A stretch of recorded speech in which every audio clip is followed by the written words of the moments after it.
Hey everyone, welcome to a new episode of Imagination Megapark. Now, I just love watching my park slowly grow. In every episode I add a little bit to the park. Now, in the last episode I worked on the science station, so in today's episode I'm once again going to work on the next area, which is the Mystery Marsh. Now, right now all of Mystery Marsh is just sort of one theme. And yeah, basically two colors, just the black and this sort of purplish pinkish purple. And I think it will be fun to have at least to have three areas, each with their own distinct color, just to make these areas stand apart from each other a bit more. So in today's episode I want to add something over here on this side of the big temple. And we're also going to use a different color from this pinkish purple. Now, the first thing that I will actually work on is adding some paths over here. Just connect these two areas up a little bit better. And also make a path here for these new attractions to connect them. But before I do any of that, let's name some more handymen after commenters.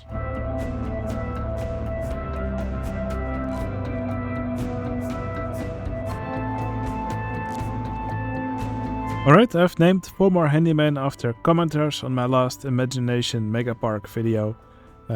Thank you so much for commenting. If you also want to become a commenter or become a handyman in the park, just leave a fun and interesting comment on my video. And if you just leave the comment, this is a fun and interesting comment, you will not make it into the park. Many have tried. Alright, time to start building.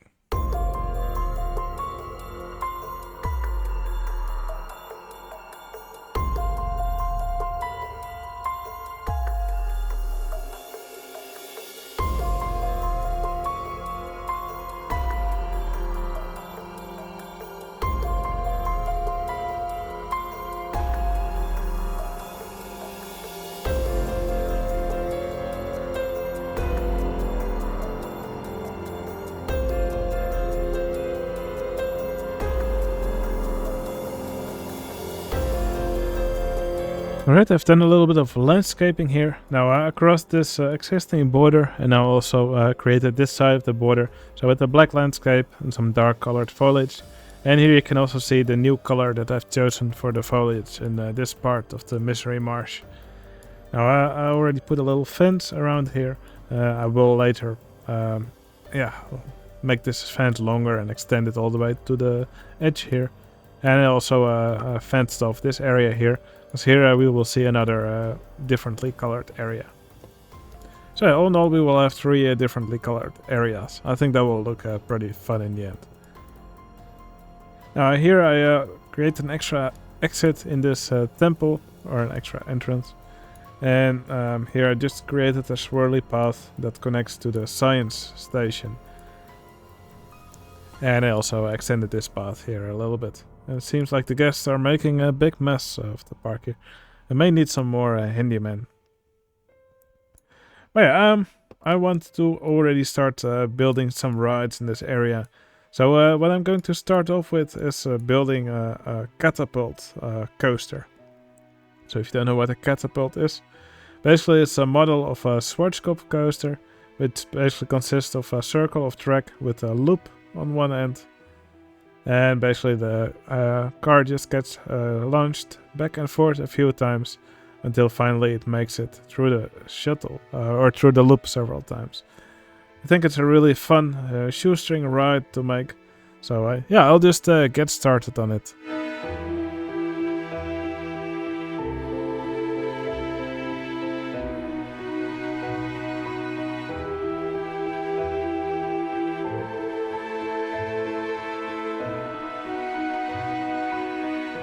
Alright, I've now built the track for this ride. Now here you can see the above ground track. This one actually has a banked track over here. The station will be invisible later. But for now I will just leave it visible. And here at the bottom you can see an identical track as the above ground track. with the exception that it doesn't have any banked track. And I've also included a station here. So the reason we cannot have this build this ride normally is because where the station is supposed to go, there's actually banked track. But the real ride also has this. Guests actually get in the vehicle while it is banked, and it needs to be banked, or else it would just go through the ride through these curves too fast. Now I did leave these curves leading into the loop unbanked, but that's mostly because so I could make it more compact. But yeah, basically what we need the bottom track for is because it actually has a station. So we will have one vehicle on the bottom track, and it's the vehicle that will actually get launched by the ride, and the rest of the train will be on the above ground track, and it will just follow. And the vehicle on the bottom track will also control whenever the ride is stopped. So what we will need is, let me make the interface a bit bigger. What we will need is a looping coaster train. Let me find it. So we will have one train. I think I'll go with 5 cars per train. I think that will look nice. And I'll make it 6 so we can split off one vehicle to the bottom track. Yeah, I think this length is appropriate for the track. Now I've already put it to powered launch passing station. It's important to already set the control mode now, because it will be annoying to change it later.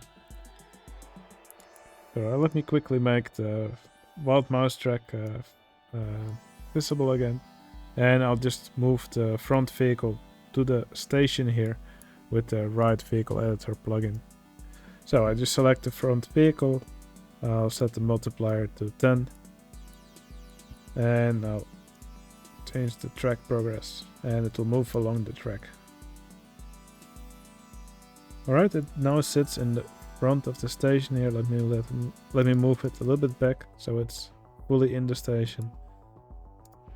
Alright, and now I just need to move the rest of the train onto this yellow track and to the place where I want it to start and stop. So I'll just select vehicle 2, I'll select all the following vehicles on this train, synchronize and track progress, and now this whole train should move forward. And something which I also should do is with the tile inspector, move this piece below the straight track piece so that this part of the train follows this track onto the yellow track. Alright, you can see the train is banked now. So now I could make the wild mouse track invisible if I wanted. I'll just leave it a bit for now. Now there's one thing that we should still change.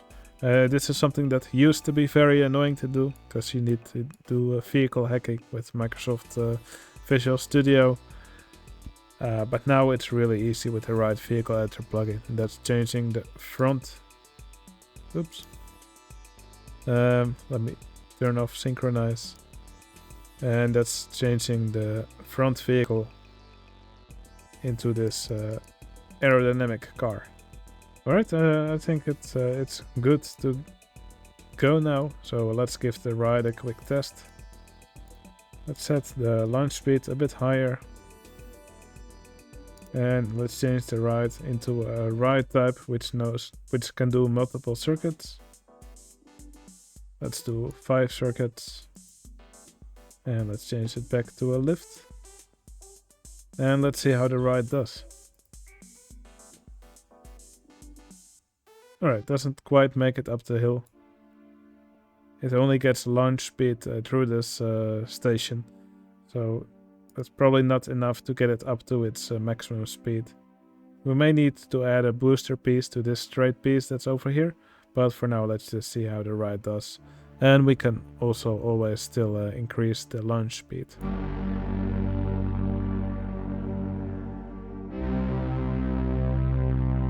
Alright, slowly but surely it picks up enough speed to actually make it through the curves.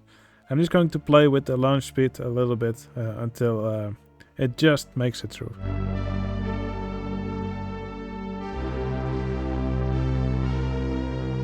Alright, the ride now looks good to me. Now there's one little issue with the ride, as you can see, that has a huge maximum lateral G forces. Now that's something which you can easily solve with some stat editing. The reason for these maximum lateral G-forces is of course these unbanked turns here, but I don't want to make the ride any less compact, so I will just edit the stats of this ride. Now with the ride vehicle editor plugin, once again, this is a piece of cake. So we'll just press edit ride here. We'll freeze the ride, the rating calculation, and we can just set the intensity to whatever value we want. Alright, this ride probably wouldn't be too intense, and I'll just keep the excitement at an average value, so not all the guests will immediately rush to this ride. Alright, with this taken care of, it's now time to make the ride look pretty.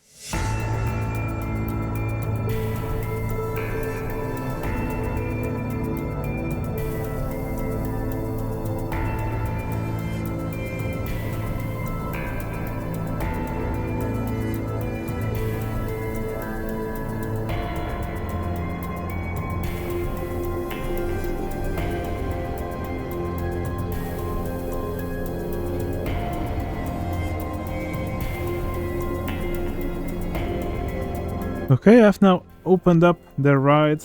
Also gave it a little bit of a different color, but I think it looks nicer like this.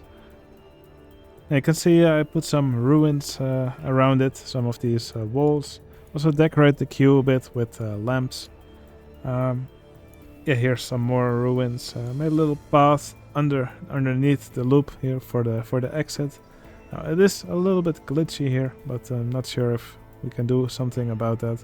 Because of these pieces from the expansion, which are probably a little bit bigger than the tile itself, so they end up glitching, even though they're not actually facing through the path or through the floor or anything.